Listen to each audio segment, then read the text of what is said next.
This episode is supported by Enscape, empowering your design workflow by turning your BIM model into an immersive 3D experience.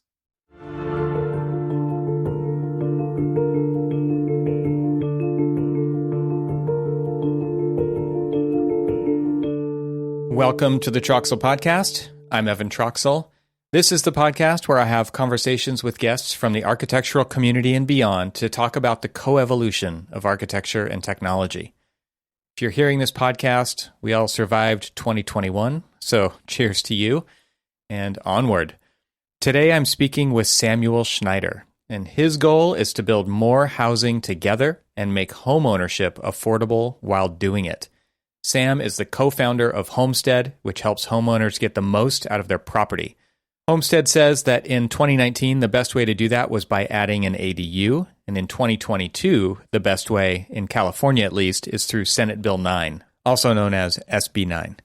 Their goal is to provide homeowners with a clear path to financial stability while empowering them to help solve California's housing crisis. I have to thank previous guest Ian Janicki in episode 46 for the introduction to Sam, so thanks, Ian.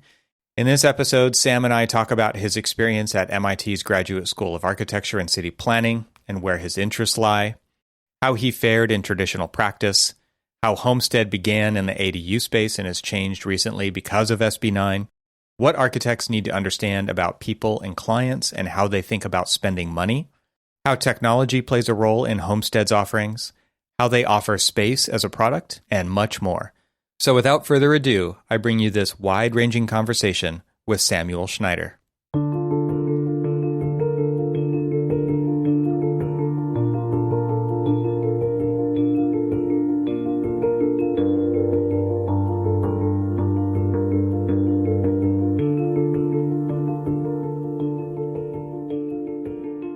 Sam, welcome to the podcast. It's great to have you here and meet you. Evan, it's a pleasure to be here. No better way to spend a Friday than talking about architecture, or the lack thereof. Right. Okay. I wanted to ask you about your, as I do with quite a few of the guests who come onto the podcast, how did you get to where you got? And I think, kind of that origin story is, yours is, you're going to say a lot of nice little button pushing kind of things right now. So that's what I want to focus in on. So maybe take us back to when you were a child, and a lot of architects, quote unquote, started off playing with Legos, but yours might be a little different than that. Oh no, I mean that's the case for me as well. I built room-sized Lego installations as a very spoiled child, and I had narratives for each of the people who lived in these houses. I was very interested in color accuracy, so that all the facades were the same color, which is very important to me. And I hated the Lego kits because they couldn't build the sort of size of buildings. But I think Legos and architects are a well-trod path, so we'll move past that. Okay. I was obsessed with construction and sort of building authorship, and I think a way that everyone is who goes to architecture school, maybe not the construction as much. I would spend a large part of my childhood watching construction sites, much to the disdain of my mother, who drove me there very kindly, or the housekeeper or teenage babysitter who would sort of indulge the passions of 5-year-old Sam. I was very lucky, or unlucky, to work at a relatively prestigious architecture firm in high school as a summer intern, which of course in the traditional architecture profession, I got through nepotism, not through any sort of great talent. And I was floored by what a miserable experience it was. I was stunned that people who were so talented would work so hard to see so little of their work realized. 3 people working on a $20 million home in Malibu, and it's just being miserable. I mean, they're making so little money, and the person would have bad taste and ruin these great design plans, and that was fine because they're paying the money. And so I came from parents who were not architects, and they had really good lives. They got to do what they wanted on the weekends, and they didn't sort of answer to these. Your client is sort of an iconoclastic figure, whether they're a business or a person. I didn't have to answer to one person all the time. And so I decided not to become an architect. I really pursued a path towards finance in college, and I, on the side, studied history because I was very interested in it, especially historical theory. And I was missing humanities classes that I needed to graduate. So my final semester of my senior year, I took an architectural history class, and it was like manna from heaven. There's nothing more joyful. And I realized that I wanted to become an architect again. I had a job in finance lined up, and I quit it. And I went to Harvard's Career Discovery Program. It was a wonderful experience. I spent the next 2 years working part-time, getting a job at an architecture firm I didn't agree, finally, this time on my own merits, or didn't deserve. Applying to MIT, getting in, one of the few people without an architecture background, and going to school there. And I ignored some warning signs working at another fancy firm in New York, but this time, as a designer myself, about the profession, because I was so excited to be building and creating things in the world. I think what motivates us is to create beautiful things that house people. And I was also, every architect, I think, is interested in affordable housing. It's very funny because architects actually have very little effect on affordable housing. Like we can make it much more beautiful, but whether it exists or not has very little to do with architecture. And yet we all spend our lives, I think, as good people, wanting more of it. And as I was at MIT, I realized that I really wasn't cut out to be a traditional architect. I hadn't been indoctrinated for the 4 to 8 years that people had through work and undergraduate. And I just didn't understand why people at the most prestigious university in the world, give or take. You can claim that because you went there. Yeah. I was not a good student. I just want to say apologies to the MIT administration and everyone who worked with me. Would work so hard to work for someone else to build either very expensive things for companies that didn't care about design at all, or get paid nothing and work for iconoclastic architects in the hope that they would one day start their own architecture firm at the same time, because MIT was almost full scholarship, which is incredible, very unusual for architecture grad schools. It meant that the students often didn't have what you actually need to start your own architecture firm, which is access to clients. And the part I liked, and please do cut me off if I'm going on too long. No. That's what this podcast is all about. It's about these digressions and these tangents. Yeah. The part I liked the most about architecture school was the part where you talk about your program and you, of course, change it, because when you're assigned something, no one does what they're supposed to do, and they imagine the uses in their building. And working with architects, they're very smart, at least the ones I've been with, and those talents are very focused into sort of walls, right? Materials, coordination, but they're much broader than that. And essentially I realized every architect is a storyteller and a developer, but their storytelling is limited by a client that approaches them, or dollars down the road. So you can have the story, land the job, and then all of a sudden the person realizes they don't want to spend $3 million on a house where every a neighborhood where every house is, 1/3 the construction price. And so that story gets diluted. And so I was super interested in sort of figuring out a way to combine the dreams of architecture, which are affordable housing, and being able to tell a story and having my own authorship. And that seems difficult. So I'll pause here. Yeah, to me, this is a very practical kind of wake-up call as far as what the current state of a lot of people's reality is, which is, and I think this is something that's been coming up on the show, is this similar idea of we're in so deep we don't take that step back to actually survey the landscape to say, is this what we actually signed up for? Is this what we want it to be in the future? Is this even on the path to becoming what we want it to be in the future? I see there's a real lack of that awareness, that self-awareness in the profession. A lot of people are just kind of like going along with it because that's the way it's always been. That's the most dangerous thing said in an office is like, let's continue to do it this way because that's the way we've always done it. But at the macro level, that's exactly what's happening inside the profession. And I think that's also the thing that scares me the most. I had a conversation with Andrea Kajokaru, she has an office of coding architects, and basically her point of view is like, I don't care if architects get on board with this or not. Like, this is what we're doing, because this is our vision for the future, very aware of where they want to head. And so for me, it's a bit refreshing, even if it sounds a bit controversial for you to say this stuff, because it, to me, does show that you have a sense of self-awareness, and you've had it since you interned in high school to be like, holy crap, do you guys see how you're actually dedicating your life to this unsustainable way of practicing business? Yeah, I mean, imagine any other job where you spent 8 years to go to school or 7, and they paid you $70,000 a year to work 12 hours a week, and your project would continuously change all the time. And it's out of context. It's a nightmare. And I mean, there's some joy in authorship. I, again, always wanted to be an architect, but it's madness. And I think, look, this is a societal wake up too. Everyone after COVID is really rethinking their relationship to their job and what's important. And it took people a year, but does it take architects the entire lifetime? I don't know.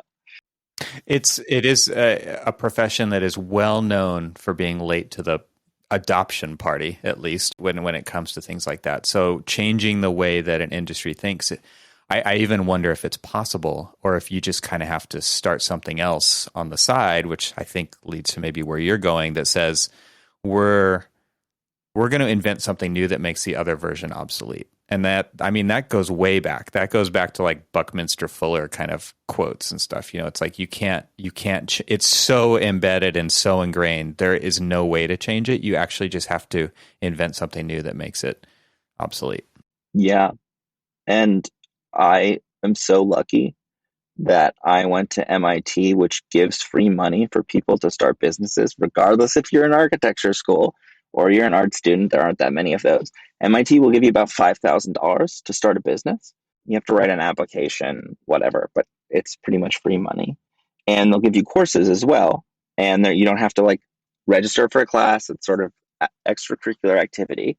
And I went there trying to get money to start an architecture firm. So I was still slightly indoctrinated. I had 2 incredible friends, Hugh, who's a Fulbright scholar, and then Sean, my current business partner, who graduated at the top of their class. I was, of course, at the bottom. And we're like, okay, we're going to make our own architecture firm. We're not going to work for people. We're tired of working for people. We're going to figure out how to make our own client, essentially. And so we went through this whole training, and we figured out that basically the only way to make your own client is to control capital. But no one was going to give us capital because we were 30-year-old people with no background. I mean, I theoretically have a background in finance, but it's long gone. Or now it's back in this new business, but then it was long gone. Who's going to give us millions of dollars to build anything? Especially when we didn't want to build anything that was, really cheap developer grade stuff. We wanted to make something in the world. And we did want to work on bigger social issues. And so our first idea was like, okay, we have to find land value that's not used and use that as a catalyst to create money.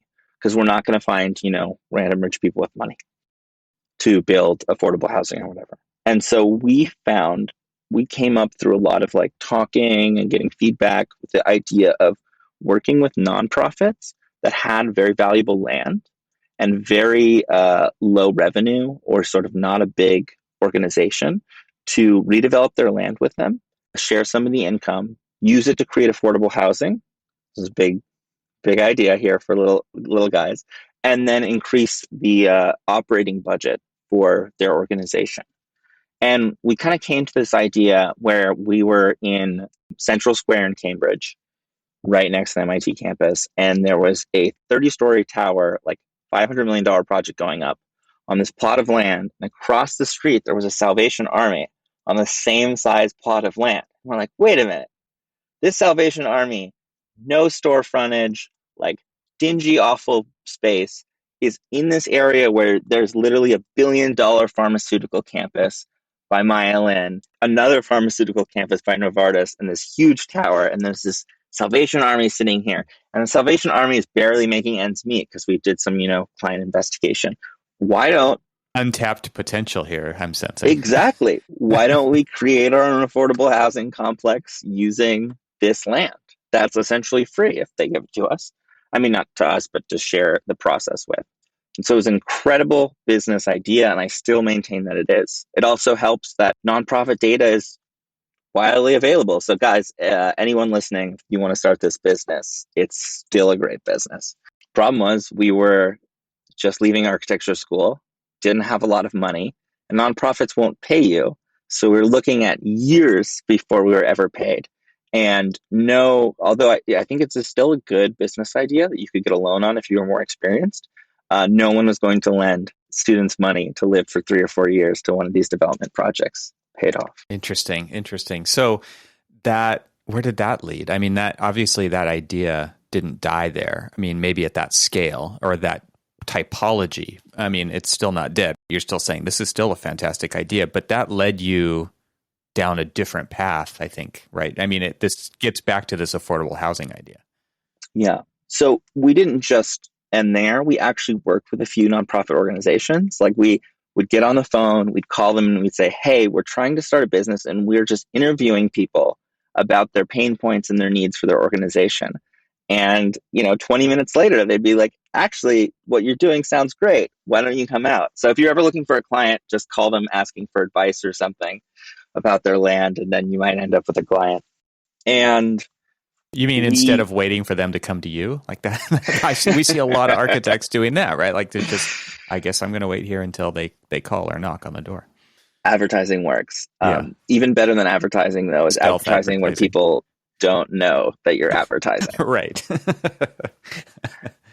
Yeah. So we worked with a few organizations. The dream did not end there. We were seeing the issue. We worked on this nonprofit competition that's kind of well known in Boston. A bunch of the architecture schools in there participate in it, where if you win the affordable housing challenge, you get to participate in the actual affordable building of the project.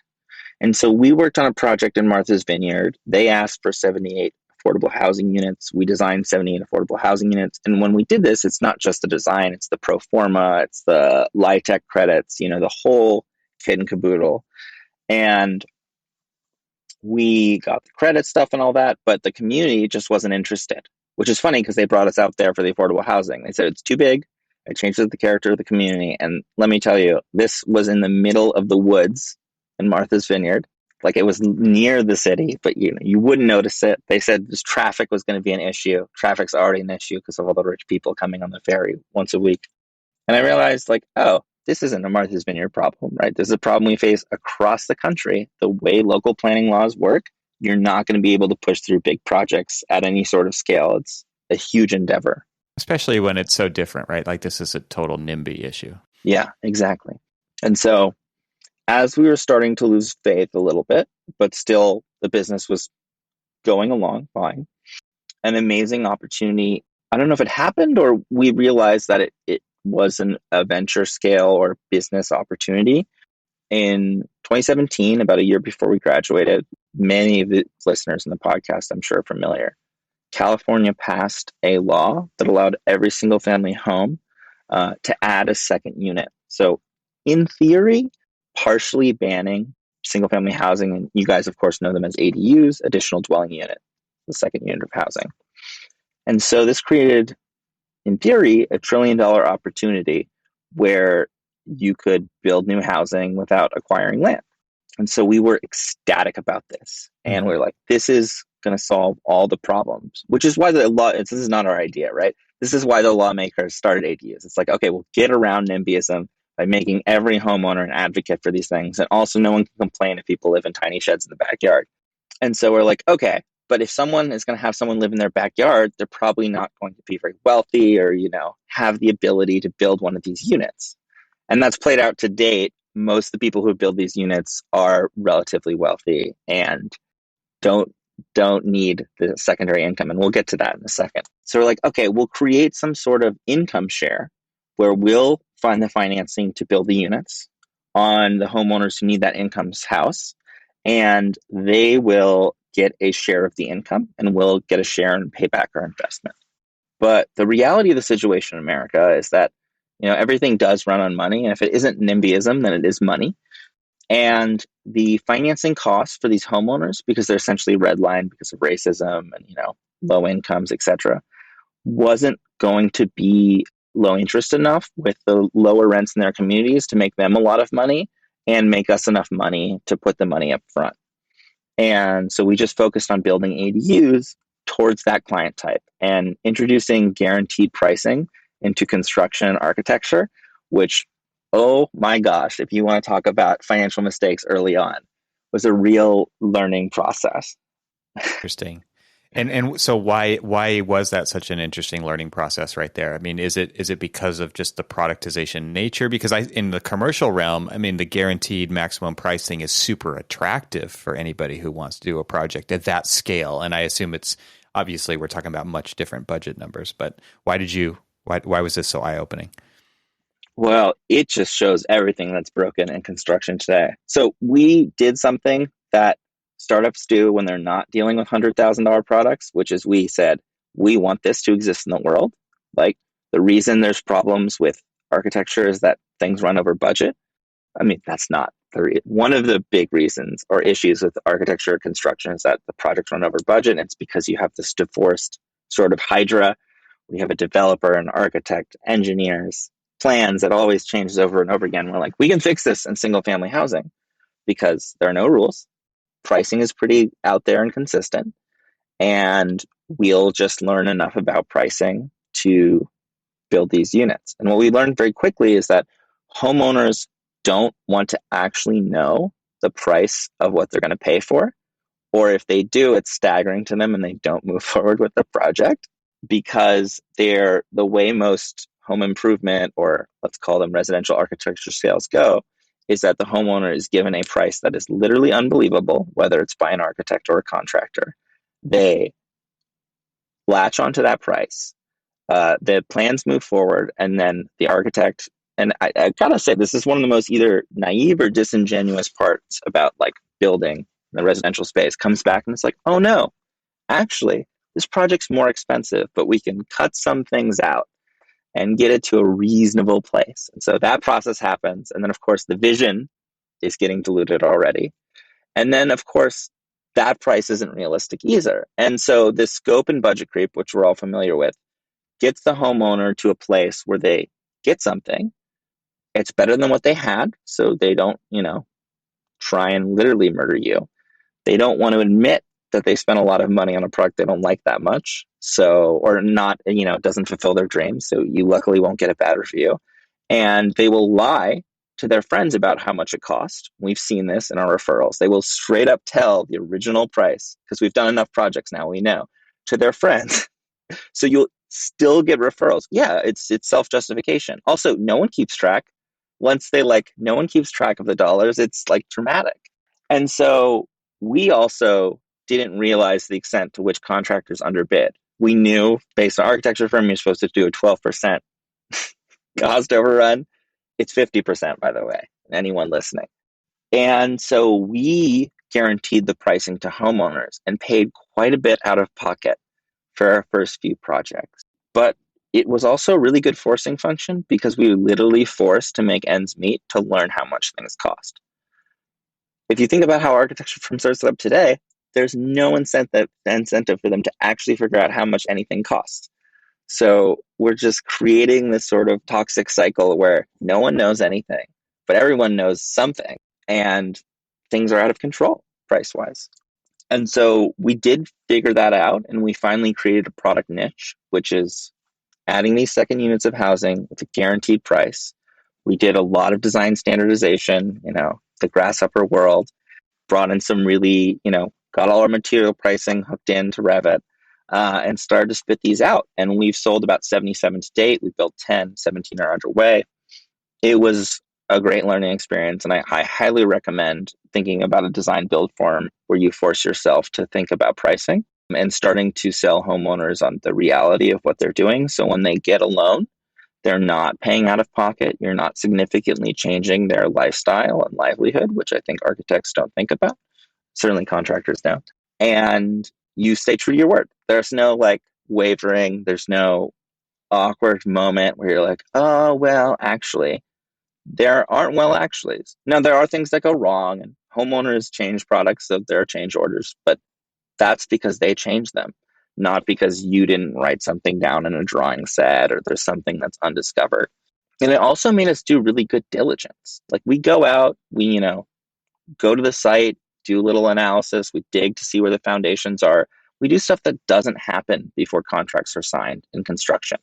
And so we have way higher resolution idea of how much things cost and like what the actual barriers to building a residential project is. So it's been an amazing learning experience. And doing so many projects at scale means we can learn, I think, I mean, I don't want to disrespect the vendors we're working with, as much as a contractor can learn over a huge time period at once, right? We're learning across so many projects and they're all so similar that we're sort of getting an understanding that an architecture firm that's doing a custom project and isn't involved in the final cost side isn't going to get. And so we're like, okay, we standardize price, we standardize timing, we make a high quality product, it will sell itself. And in many ways it has. But we also have like a sales team, which is unusual for an architecture firm. We have a sales team and we do Google advertising, and we have like a bunch of sales materials, and we have a pipeline and a CRM. And, we have things we're selling customers on. So we are just essentially making it a business. I think a lot of architecture firms are businesses, but they're not businesses.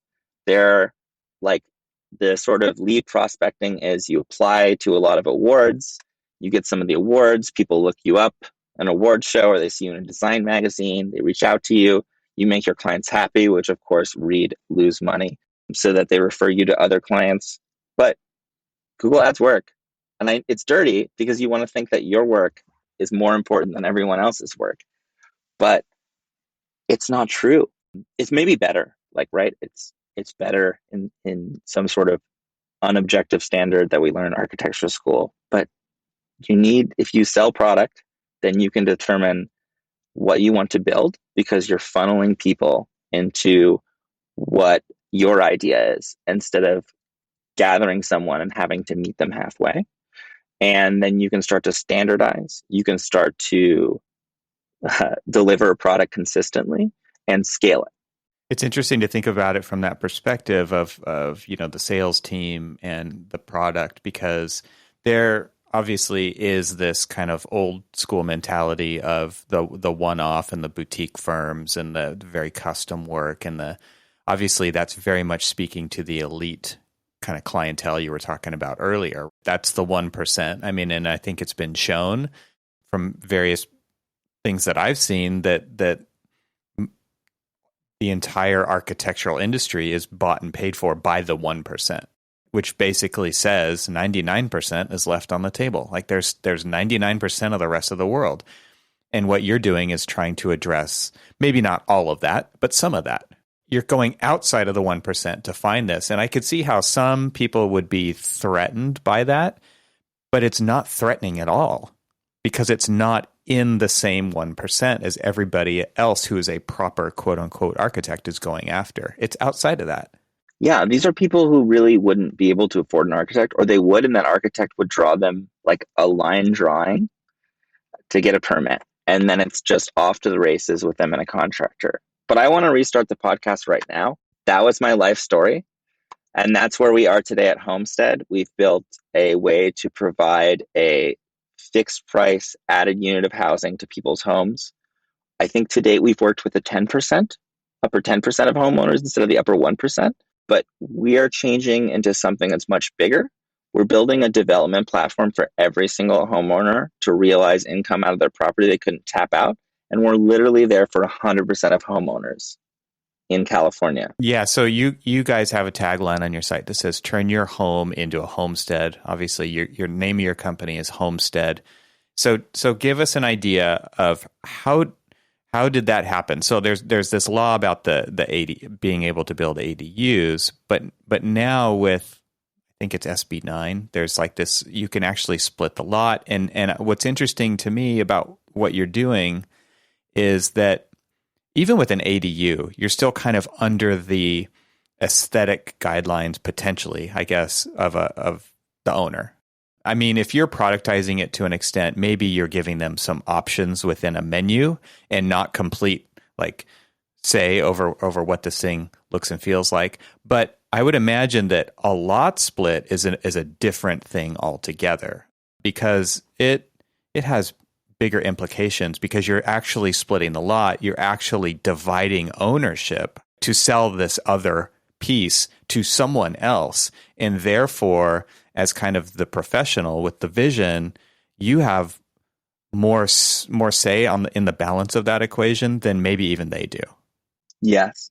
Since day one, and I think we talked about this in the nonprofit, we realized that you have to find an alternative source of money to build the project you want to, and to create something new in the world that isn't just incredibly expensive development or charities, rough word, from the 1% or government funding.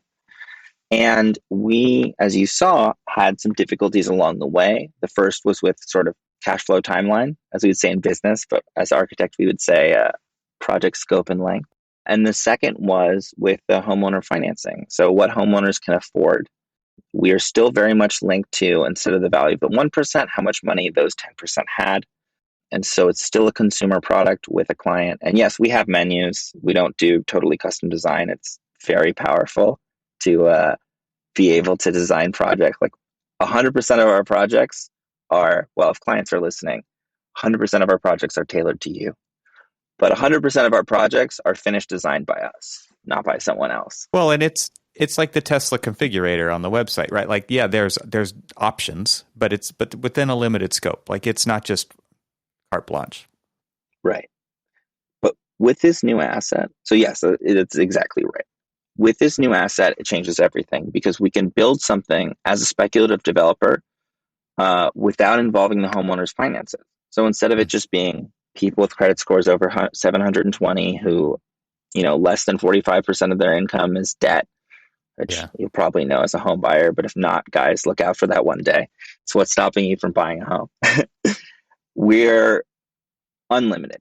Anyone who owns a home, if we can split their lot, and there's some financial wizardry that we can avoid for the purposes of this conversation, we can create a whole new asset and make them hundreds of thousands of dollars. And of course, most importantly, architects listening to this show, we can build whatever architecture we want, so long as it's the architecture that sells for the most.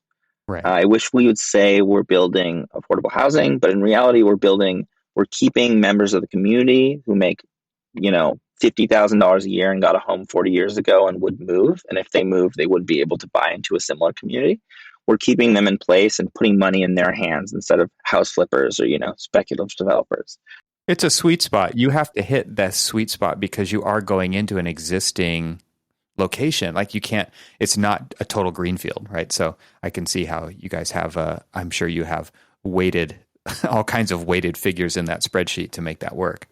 Yes, exactly. But yes, that's correct. So there's all sorts of things that are going on. There's all sorts of, we have like base, for an architect, I think we call it base topologies with different local layouts. And I think for a business person, I would say automatic design. And, the reality lies in between. So we can sell contemporary architecture because it actually sells for the most on the open market, but is not dictated by a terrible spec developer or a client. We can actually build architecture that's pretty good. We have some very talented architects who have worked at, who lead our project. And one of them has worked at Herzog and de Meuron, and Sean worked at Sugar Bond. And so, Atelier Bow Wow. So, big name, prestigious firms who are guiding the work of, normal development. And they're seeing their products done at scale. 77 projects as an architect, imagine, that will actually touch real people and don't involve the sort of client choices that sort of ruin architectural projects. So Levittown plus design. And it finally works out. Like, people do want contemporary homes now. Of course, if we're in a historic neighborhood or the homeowner has a say, we'll design a home to sort of blend in. Thank you, NIMBYs. But in general, it's a free architectural slate. Turning NIMBY into YIMBY. Let's take a moment and talk about the sponsor of this episode. Enscape is a leading real-time rendering and virtual reality tool for the global AEC market. It plugs directly into your modeling software, giving you an integrated design and visualization process. With Enscape, you can render in real time and walk stakeholders through your rendered model with incredible ease. Now buildings can be experienced long before they're built. And I have to add here that it's fun to use. Seriously, you cannot underestimate this. It's what makes this tool so amazing. This is something that most CAD and rendering programs can't claim. It democratizes your ability to create beautiful renderings at any time during the design process and use it as a tool to make valuable decisions during design. And as my friend Clifton Harness of TestFit says, it's one of the few well-established companies open to innovating in AEC. And you can see the outcome of this, where his company recently showed off how they were able to take advantage of the new Enscape SDK to incorporate the real-time renderer with TestFit. More than 200,000 unique monthly users from over 150 countries use Enscape to envision better designs. Don't be left out. To learn more or sign up for a free 14-day trial, visit enscape3d.com/TRXL today. That's enscape3d.com/TRXL. It's interesting to think about how you guys probably have, I mean, I'm projecting here like into maybe where the conversation goes, but I would imagine that you have insight into finding the right kinds of locations for your kinds of projects at some point. If you can start identifying by location what's appropriate versus, maybe someday down the road, you can just cordon off areas and say, yeah, maybe our product will develop to be able to go into areas like that, or maybe not, but we're going to we're going to focus on these areas first. And like you said earlier, you've got salespeople, you can start targeting because technology is so smart that you can actually find the right eyeballs to see what you want to show them. Yeah, I mean, we can find out what a homeowner values in their yard based on the color of the satellite photo of that yard. If they have a gray yard, it means they're not using it, which means they probably have a full-time job or working 2 jobs, pay for the family, take care of grandma. And so that yard doesn't matter that much to them. And it's a life-changing amount of money. Sorry, we're code switching between architecture and business pitching here. I think this is exactly what has. This is the exact kind of conversation that needs to happen more often out loud. Yeah. Right. Yeah. I totally agree. So like in LA, the median house price is approaching $1 million. But not only are home ownership rates quite high in LA, but they're very high in minority communities. The home ownership rate for African Americans in Los Angeles is higher than white people. Or Caucasians, whatever we want to call them. And so for BIPOC communities, this is it's like golden handcuffs, because if they move, they lose the community they've built. They make money, but they can't move back to the same community, right? Their home wasn't done up very nicely. They don't have a very high income. They're not going to be allowed to purchase the same value property by the sort of racist redlining and bank issues and all sorts of things in our financial system. So they'll have to move away, right? The community will lose someone. It will gain a often white family that makes more money, that will, sort of complain about whatever in the community. And then that's how gentrification happens. We get the best of both worlds. Those homeowners get to stay in place. They get to make like up to $1 million. Like an example neighborhood, Inglewood in Los Angeles, have seen house prices go from $400,000 in 2010 to $1 million now. It's historically an African American community. And those community members are being pushed out, because if you make $60,000 a year and your home can sell for $1 million, why would you stick around? Especially when, every coffee shop is now costing $6 and your children can't afford to buy a place there. And then boom, overnight, SB 9, which allows you to split your lot. I didn't give context here, into 2 and build a new property exists, but you can't get the loan to do it. And so we arrive, we come, we split the lot, we take entire cost ownership of the project. And then at the sale, once we take our costs back, the homeowner gets 80% of the net profit. So in Inglewood, that's about $450,000 when it's all said and done. For a homeowner who makes maybe on average $60,000, it's a insane amount of money. It is, imagine if your liquid net worth, for listeners, for architects, it's probably like goes up 5 times over a year. And you give up your backyard, but you get to enable the community to have more money. You get more money. That couple gets to move in without sort of dampening or diluting the community. and more housing is created. And ideally, we start to level out housing prices, right? The growth organically fills in these neighborhoods. I think it's optimistic to say prices will go down, but I think they can stop escalating. And most importantly, like the flywheel of unaffordability, where once we displace people, then labor costs go up in the community. So then the price of everything goes up. And so it's more expensive, starts to slow down. And of course, again, from an architectural standpoint, it means that we get to create new and interesting things that integrate into community that often don't change the streetscape because we're usually in a backyard, but create architecture at scale. And we're talking in the thousands. Look, we've sold 77 projects over the course of a little more than a year in operation. I'm confident with the team now that we could be selling just in these little backyard homes 150, and we're planning on selling much more for our lot split product. We already have 19 people signed up. And from those 19 people, we're creating like $14 million of income for those 19 people we project. Incredible. It seems too like you are, because of obviously the new build, but also, the aesthetics and the functionality and all these things, the sustainability, I'm sure, of the product itself raises the value of the entire neighborhood. But that original owner who owns the front lot is maybe now in the likely position of being the worst house on the best street, where they then can take some of that money back and inject it into their place, and some other startup who follows in your footsteps, they just follow you around everywhere you do a project, and they do that project for that homeowner and raises that up, and the whole neighborhood is winning then, because these investments are, the trajectory is just upward. Yeah. I mean, that's exactly what we dream and hope of, right? We really think that it's going to be totally game changing. We just need to convince communities to trust us, which is always difficult, I think.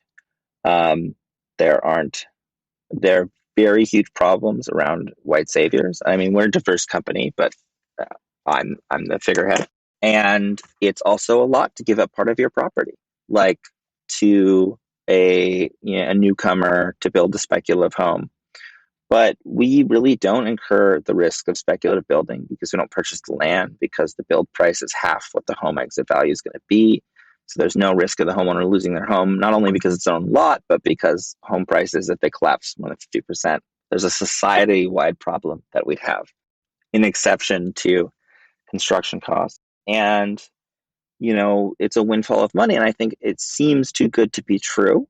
I mean, you do lose something, you do lose part of your property.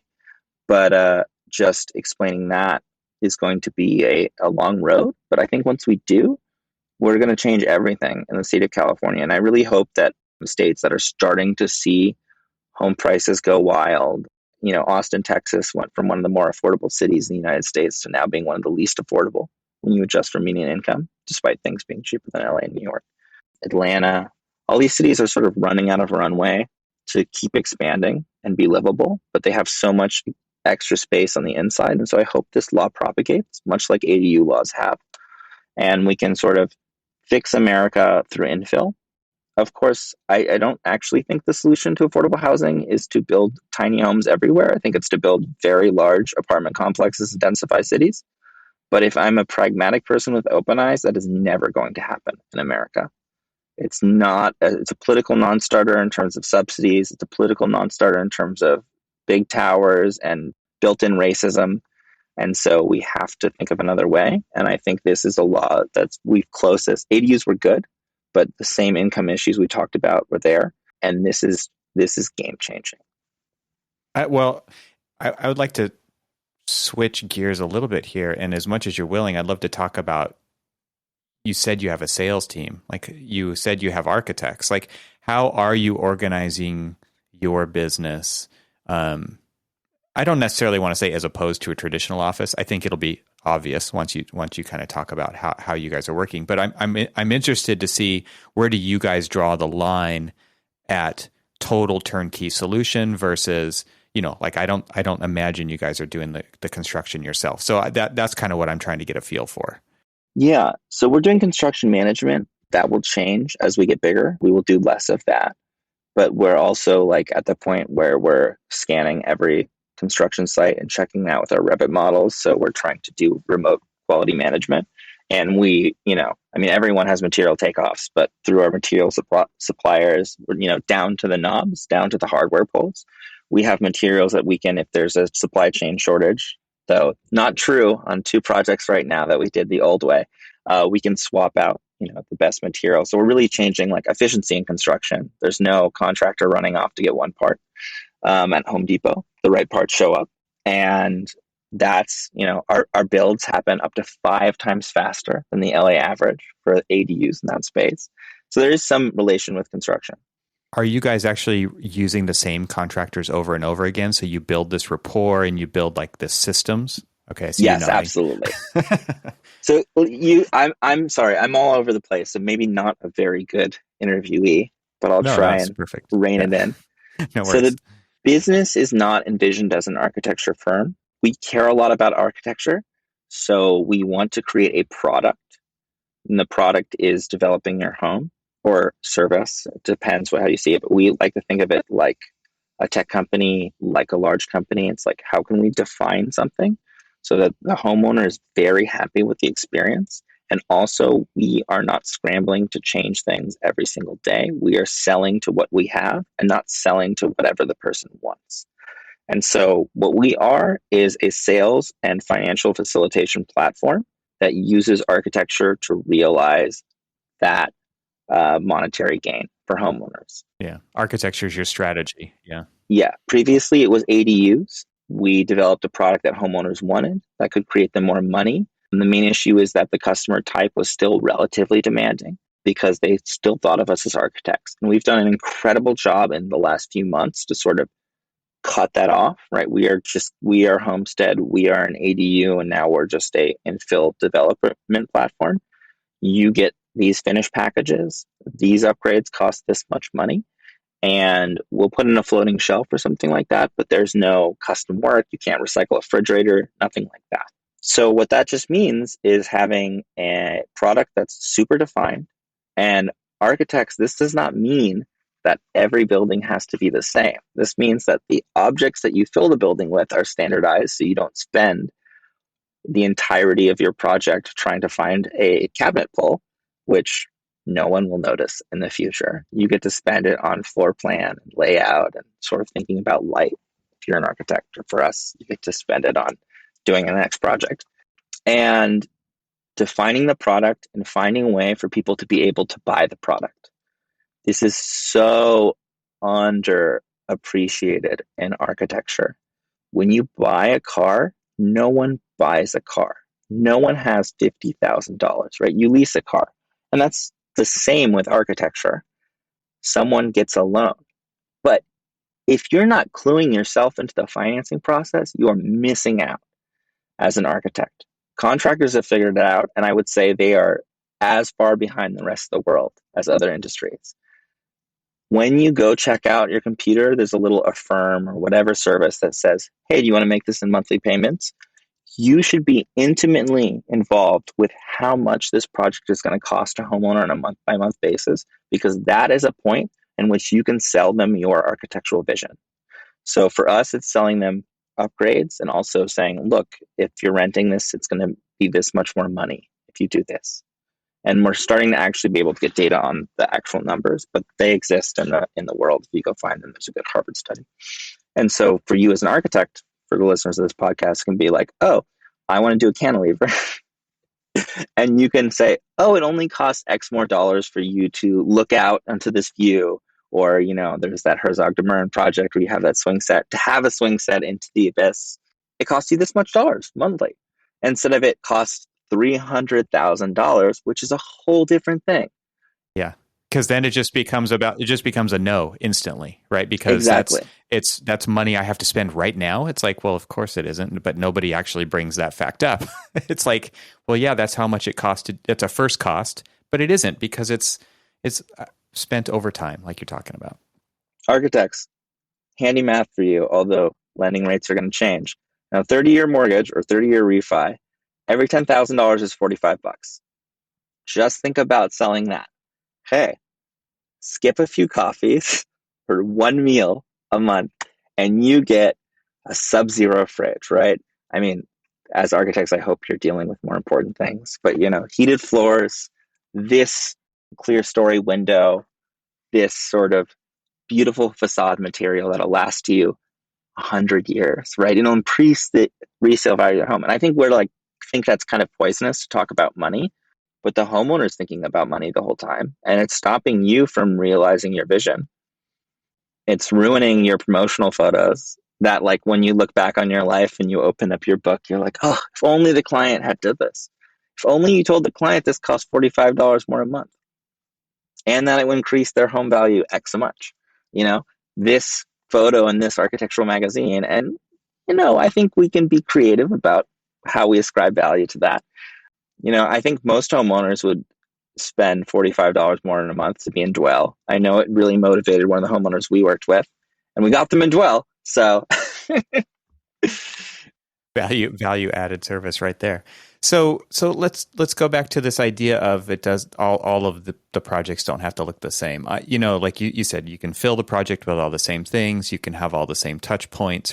Like you're figuring stuff out to that degree so that you have consistency, but so you also know, you just know that that's what's going to be in the project. But as far as it does come to layout in the plan and the elevate, all of these other things that architects worry about, I would imagine there's quite a bit of variation because you're not getting the same lot over and over and over again. So how tweakable do you guys find yourselves having to be when it comes to these products? We're both, for the investors and business people out there, we're both totally standardized. Our design process takes about 1 hour of in-house work.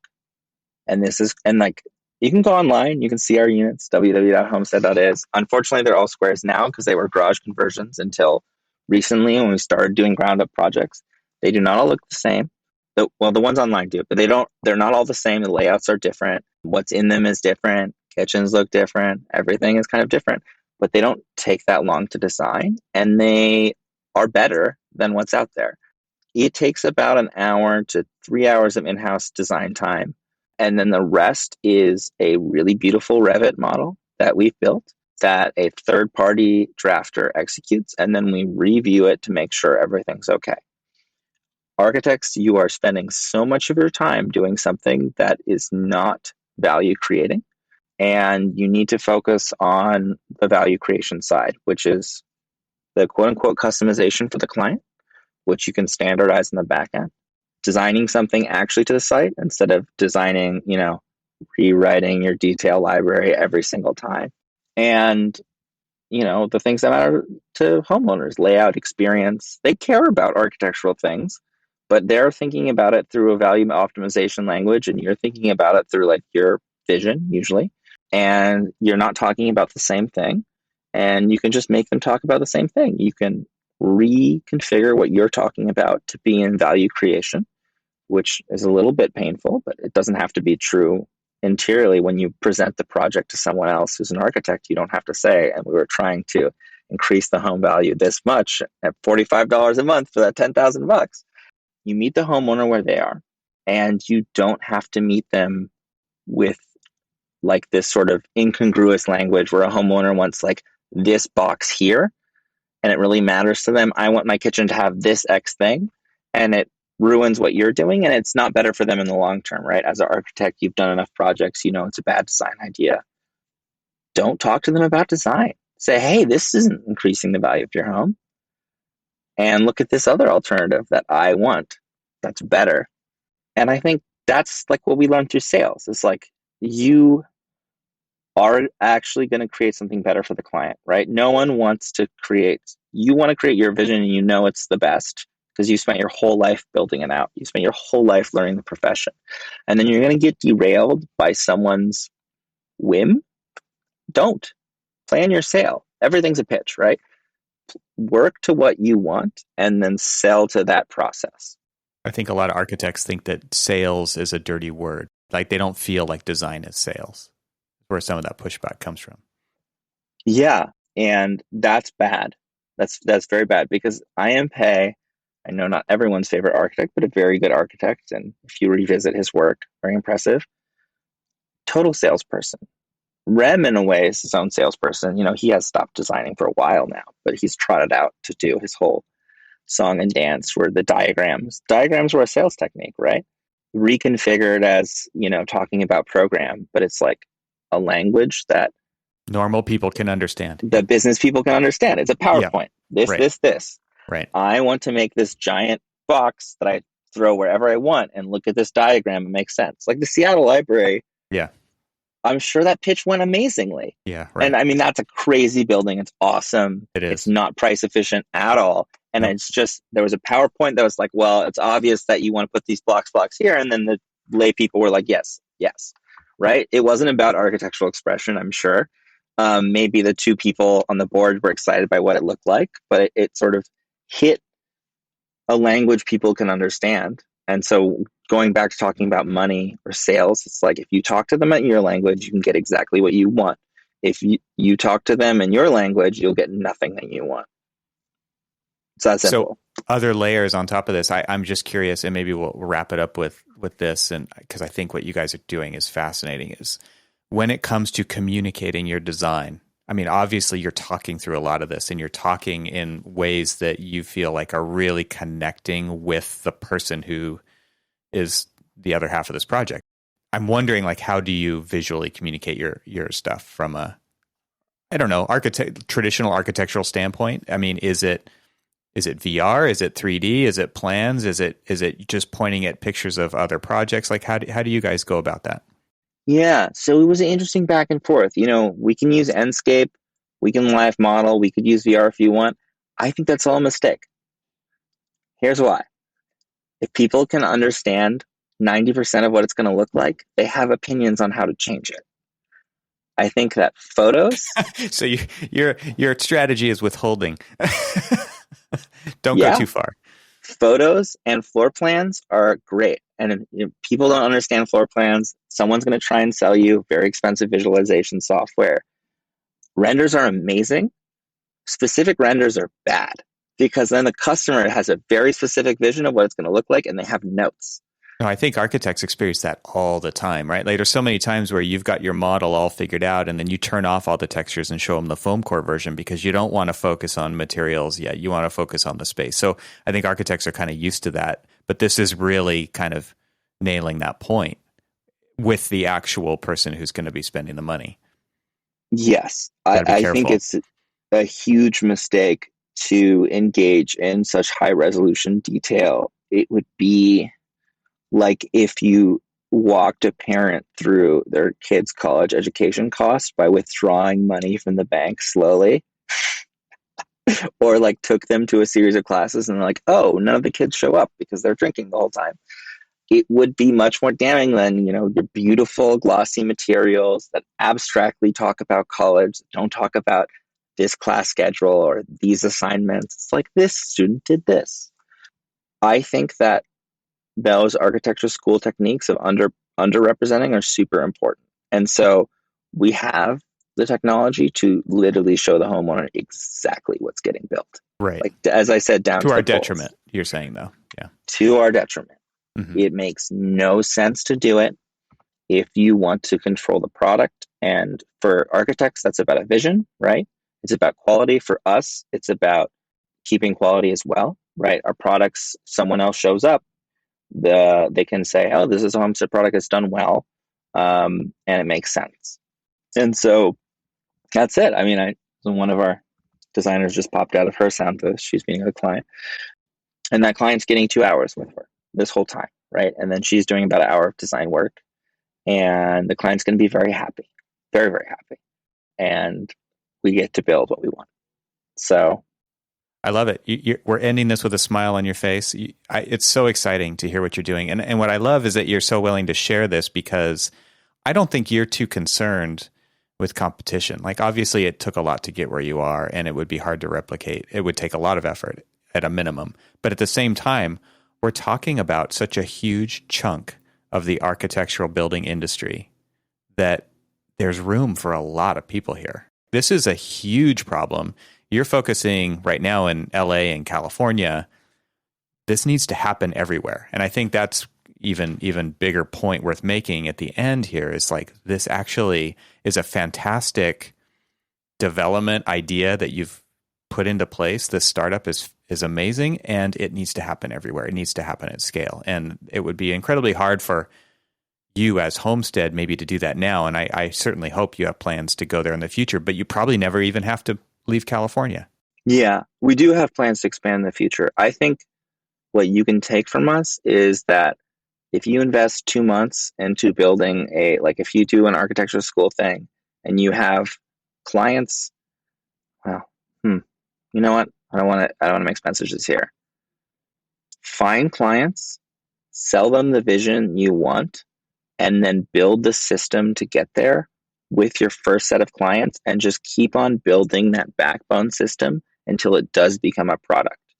And I don't think you'll be able to find the venture capital or the financing stuff to do what we can do, but you can build a customer base of, it's no big deal to do 5 houses a year instead of 2 if you have a system and you have a sales ability, and you can be the sales team, right? CRMs are very cheap. They're $20. You can create a mailing list. It's not expensive to do. Take a few classes on sale and get to part of the way there. Or go whole hog, find an investor, set the whole thing up. Well, his name is Sam Schneider. This is Homestead. And Sam, where can people find out more about what you guys are doing? Where can they follow along your journey online? Yeah, you can go to www.homestead.is, which we thought was very clever at the time, to have a Homestead is and then a slash and then something afterwards. Terrible idea. Get a .com or a .io or whatever. Thank you, Iceland, though, for being such a good domain host. So www.homestead.is. You can also just Google Samuel Schneider MIT. A bunch of results will pop up. If you want to know more about me or Sean Phillips, the other co-founder, or Ian, and give me an email. Shoot something to connect at homestead.is, and I'll try to find some time to talk in the 10-minute range. So not this hour long, but I'm happy to help anyone who wants to come up in general. Well, luckily you won't have to repeat what's going on, what happened in this hour, because it'll be available in perpetuity for everybody. Sam, thank you so much for taking the time to have this conversation. It was wonderful. I appreciate it. Thank you so much, Evan. Thank you to Enscape for their support of this episode. Visit enscape3d.com/TRXL today for a free 14-day trial. This show is part of the Gable Media Podcast Network. You can see all the shows at gablemedia.com. That's GABLMEDIA.com. You can help support what I'm doing here by leaving a 5-star review on Apple Podcasts to help get the word out, and of course, share it with your friends. I'd love to hear from you, so leave a comment on the website at trxl.co/podcast, where you can find every episode. You can also follow me on Twitter and Instagram and YouTube. Just search for eTroxel. Talk to you soon.